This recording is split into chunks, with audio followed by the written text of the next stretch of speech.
What's going on, everybody? I hope you guys have had an amazing weekend. Let me know in the comment section how your day is going, because I hope it is going well. What we have here is the 5 WWE wrestlers who desperately need a push, and ones that they need to stop. The ones they need to say, hey, come here. Yeah, don't worry about it. Don't worry about the title. It ain't happening no more. But the only one I can come up with in my mind right now is like the obvious. If it's not on your list, if he's not on your list, at least in your top 3, you don't like yourself, you don't like wrestling, or you're a hater.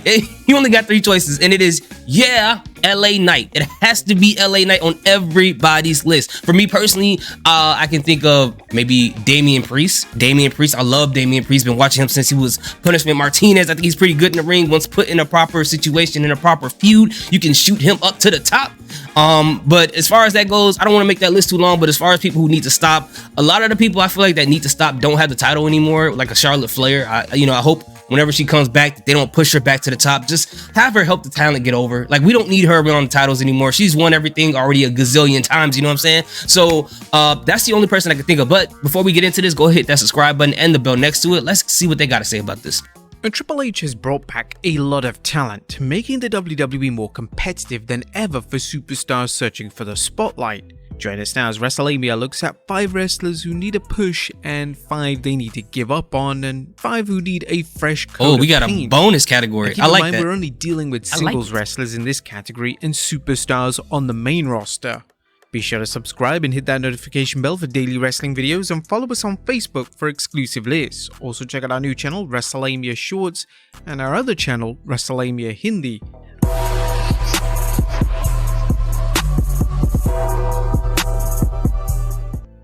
There are several wrestlers enjoying pushes to various degrees right now, such as Dominic Mysterio, Finn Balor, Solo Sikoa, and Rhea Ripley. However, these 5 need more of a push than they're getting right now. As number 1, Raquel Rodriguez. It's baffling that Raquel Rodriguez hasn't been pushed further. While her ring work can be a bit clunky, her size and overall talent make her a natural for the women's division. Her biggest problem is that she's stuck on SmackDown, where your chances of being pushed are next to nothing unless your name is Charlotte Flair, Ronda Rousey, or Liv Morgan. Number 2, if she gets a little bit better in the ring, like a little bit better eventually, if she has a feud with Rhea Ripley, I think that would be a great like powerhouse type of feud to see. And Priest. Yes. The Archer of Infamy started off strong in the WWE when he received a high-profile match alongside Bad Bunny at WrestleMania, but fell into the background until things picked up after joining the Judgment Day. Whilst Priest has worked many tag matches, he could benefit from a singles push. Absolutely. Number 3, Rick Boogs. Yes, my guy Rick Boogs stands out for his... Hey, WrestleMania, I love you guys, man. This is my guy Rick Boogs, man. He's so entertaining, and people don't understand what I like so much about this guy since he's been in NXT, dude. He is so entertaining, and I think they had like this backstage segment or this digital interview thing where it looks like they're going to put him in a tag team with Elias, but if they're talking about singles run, then I think it should happen too. But if they're putting him with Elias, I think that's going to be very, very entertaining. I think it's going to be really good for Elias and really good for him. When he used to do this thing with Dexter Lumis in NXT, I thought that was hilarious too. So it would have been cool if they brought that back up. Incredible physique and his incredible charisma, despite questions about his ability to work against different opponents. Boogs has the je ne sais quoi that could make him into an unlikely upper card or even main event star if he's presented properly. On paper, his act shouldn't work well as he's so ridiculously over the top, but somehow he makes it work, and with the right positioning, he could quickly break out towards the top. Facts. Number 4, LA Knight. The obvious. LA Knight has quickly shown he's 24 karat gold. The arrogant heel whose mouth writes checks his ass can't cash has gotten over quickly with the WWE Universe in no time at all after ditching the Albatross Max Dupree gimmick. Thank God for that. May be wrestling's Mr. Teflon, as seen by his dreadful program with Bray Wyatt where he came out smelling like roses. That doesn't mean the WWE should book him against anyone. As good as Knight is as a heel, he seemed destined for an even bigger run as a babyface, and the WWE should start preparing him for such a run. Yes, I agree with all of that. And I know the rumors of him getting the Money in the Bank briefcase, which I think should happen, but him being a face, I think he can... Okay, guys, don't kill me for this. It's a possibility, okay? Possibility, which means that it could or could not happen. I can be absolutely wrong about this. But if he gets a babyface push, it's a possibility that he can get like he could be as big as Becky Lynch was when she introduced the whole men gimmick. I think that could possibly be the case. This guy is a great talker. That was one thing about Becky Lynch. as much as, you know, some people didn't like how she wrestles in the ring. Some people think she's okay in the ring. But ultimately, the biggest thing about her persona is the way that she talks. And that's LA Knight right there. LA Knight is top tier, S tier talker in WWE right now. So it doesn't matter as much of how he does it in the ring, okay? So if they put him in the right position, make him a face, make people love him, they got people that he can tear down right now. You know, like we already got Austin Theory with the US Championship. I feel like they should do the draft and swap them around so we can put that championship on LA Knight. Can you imagine the LA Knight feud between him and Karrion Kross? The promos would be fantastic. And number 5, Karrion Kross. Critics often point to Vince McMahon's treatment of Karrion Kross as evidence of how out of touch he is with fans, and point to Triple H's handling of Kross in NXT to suggest how the game knows what fans want. However, Kross's treatment on SmackDown has fallen far short of the mark, suggesting Triple H doesn't have the Midas touch he's often credited with. The WWE seems reluctant to put Kross into any title programs, which may be the case of timing. If so, it's difficult to explain why Kross's programs have been so lackluster so far, despite programs against Drew McIntyre and Rey Mysterio. But those are the wrestlers who need to be pushed. Yeah, I mean, like I said before in my other video, when they brought him up to the main roster and they had him dressed like the final boss at 50 Shades of Grey, that's when they like screwed it up. But Triple H had a great formula in NXT. They've been, like I said before, he has Lacey Evans-itis. They can't really figure out what to do with him. But if they figure this thing out, it looks like they have a pretty interesting gimmick with the thing going on between him and Shinsuke Nakamura, which is a bad thing in a way because these two guys desperately need to win. And I mean Shinsuke Nakamura and Karrion Kross. So that is a sticky situation. And if that doesn't play out right, that's going to really hurt Karrion Kross. But if they find a way to creatively make this whole thing work, I think if he feuds with LA Knight next and LA Knight gets pushed as a babyface, I think that'll be really good for Karrion Kross. And LA Knight is gold. It don't matter what he gets put into, as long as he's not getting buried, he's going to be a star. But we do need him to get pushed to the top for sure. Who does Triple H need to put the pause button on? WWE has several superstars who are being pushed harder than their talent or ability to resonate with the fans warrants. In these cases, it's time to press pause on their pushes. As number 1, Liv Morgan. Liv Morgan is a popular star who finally got a break when she won the 2022 Money in the Bank and successfully cashed it in against Ronda Rousey.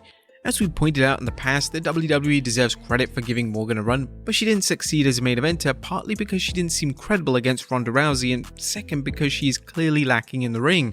Nah, it's because of the booking, man. Like, I mean, okay, she may not be amazing in the ring, but the way they booked that match, the way that whole thing happened with Ronda Rousey ruined that whole title run. In my personal opinion, it sucked the whole credibility out of it for Liv Morgan. That wasn't on her, though. Morgan makes too many mistakes to be competing at a top level. Her popularity makes her a good choice for a tag team run, but not the main event and not the upper card. But Ronda Rousey had the belt, so...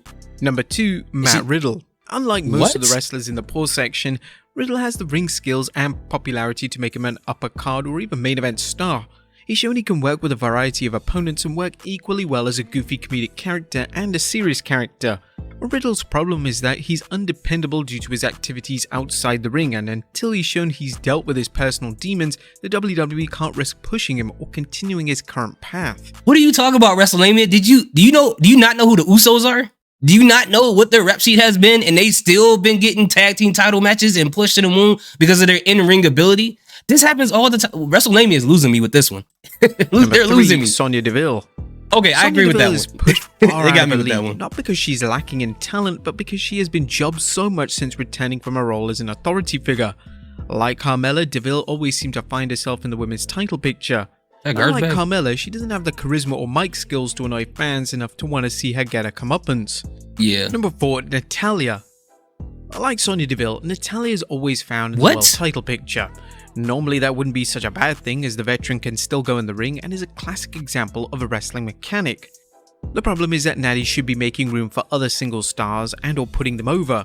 Her current role working as a veteran tag team partner alongside younger wrestlers is arguably the best role for her, but it's unclear whether it's a temporary role or more of the WWE's inability to consistently book the Blue Brand's women's undercard. And what are they talking about? Like, I don't understand this. She hasn't had a title match since last year at Money in the Bank. And that was against Ronda Rousey, and that was obviously just a filler match so Ronda Rousey can get a win at a pay-per-view. So I don't know. I don't like Natalya. She really hasn't been in the title scene. And if you look at her record, she's been losing a lot. And most of the time, like he said, she's been in the tag team. So she has technically been putting over other talent. Like I don't know. I don't understand that one. That one's really confusing.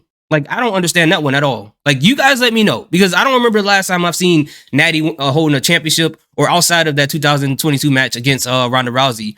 I don't remember seeing her have a title match before then. It's been a while, and it doesn't feel like they've been pushing her to the top. It feels like that they know she's that technical veteran wrestler that's good in the ring, and we're just going to throw her in matches when it comes to women, because we know she can hold up her own, and she can cover the technical part of those matches. She can kind of be the glue to hold these things together. I never felt like she was ever put in matches to win.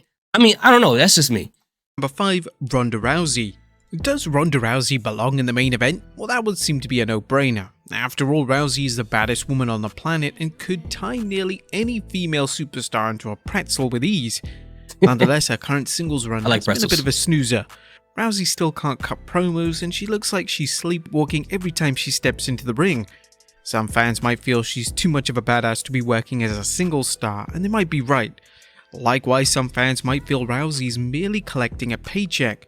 The WWE hasn't given her many credible opponents to work with, and when she did, the booking was usually awful. Whatever the case, Ronda shouldn't be pushed in the singles division because it's not working for her or opponents. She's hurting the main event, but what else to do? Thankfully, Rousey has solved this problem for fans by announcing she wants to team with Shayna Baszler. This could be the right fit for Rousey, and even if nothing else, it will keep her out of the singles division. But what okay, I see what's going on here. This video was recorded a while ago. This had to be recorded like months ago or something like that, because it says it's been uploaded recently, like a couple days ago. But just by them saying that about her and being a tag team with Shayna Baszler, this couldn't have been recorded recently. There's no way. I don't know. I don't get it. About those who need a new coat of paint or a new gimmick, now, Triple H seems to feel it's better to have a larger roster, if for no other reason than to add depth to the undercard. As WrestleMania nears, fans should expect to see some releases after the showcase of the Immortals. While these next 5 wrestlers, a lot of this is kind of making sense. A lot of this is kind of making sense. Not the Natalya one. Even before WrestleMania, she was never. I don't think she was ever booked in matches to be the person to win that match. Even at Elimination Chamber, which she should have won because it was in Canada, and she didn't win that match. So I think that would have. I don't know. I don't get that one. The WWE put some effort into booking them. There's number 1, Dana Brooke. Dana Brooke seems to be lacking the it factor that makes a wrestler stand out. I don't know what they can do with her, though. It's still unknown if it's due to a lack of time in the spotlight.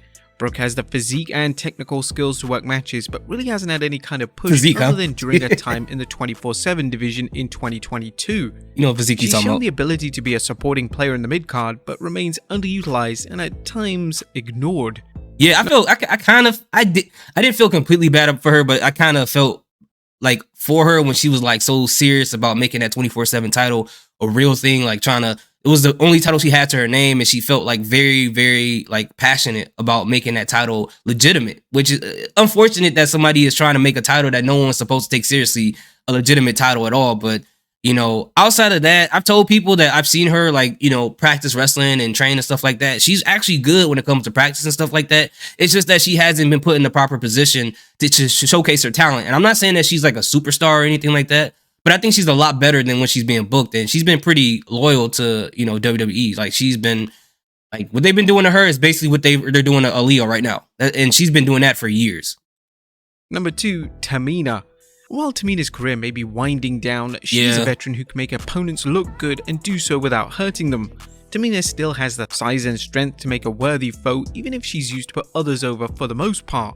Number 3, Shelton Benjamin. It would have been cool if they would have put her with Raquel Rodriguez, to make them like the big, but they've already kind of tried that with the whole Nia Jax thing. But I think Raquel Rodriguez, in my personal opinion, is safer in the ring than Nia Jax, which most wrestlers probably would agree with by looking at the hospital bills. But I think it would have been more interesting. But I think Tamina, honestly, she just comes off as a person who don't really care right now. Like, I'm cool with being where I am. I accept my position in WWE right now until I retire. So let me just, go to these live shows, perform, get my paychecks, take care of my family, and then keep it moving. I think that's what she is. I'm just assuming that. I don't know that for sure. Getting rid of Shelton Benjamin would be a mistake, as Benjamin still has what it takes to go in the ring, and he has years of experience to share with younger wrestlers. Hall of Famer. It wouldn't take much to elevate him from the mid-card into a tag team contender if the WWE can ever figure out whether he and Cedric Alexander are a team. A run in the Hurt Business 2.0 could help, but only if he's a contributing member and not the group's weak link. Number 4. Yes, so I'm sorry I keep stopping this, but these are some interesting things they're bringing up. So with Shelton Benjamin, as far as the new paint, We don't need to do Paint. We already saw the Dennis Rodman blonde Super Saiyan Shelton Benjamin. We don't need that back. But anyways, I mean, because he don't got hair, so he gonna like dye a scalp. We gonna do. But anyways, so with Shelton Benjamin, yeah, we need to bring back the Hurt Business. I saw some reports saying that they put a halt to it, or possibly even not even thinking about bringing those guys back, which is that's dropping the ball. You know, right now we're getting faction heavy. We got the LWO, we got the Bloodline, we got Judgment Day. We got room for at least one more faction, just one more faction. And I think a lot of people feel like it's too much. To me, it's not. If you watch New Japan, it's like factions all over the place, left and right, and all kind of stuff happening there. But like with Shelton, again, it'll be great to see him in the not the Bloodline, but put him back into the Hurt Business and do that again.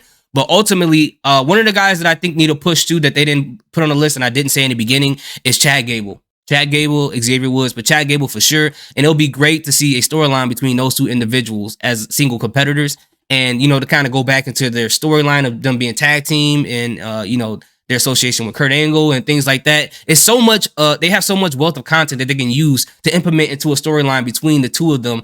And then ultimately, whoever the winner is like, you know, kind of like Shelton Benjamin passing the torch in a sense, you know. And I know some people may not look at Shelton as like, he's not like Kurt Angle level guy. For me, Shelton Benjamin is really good in the ring.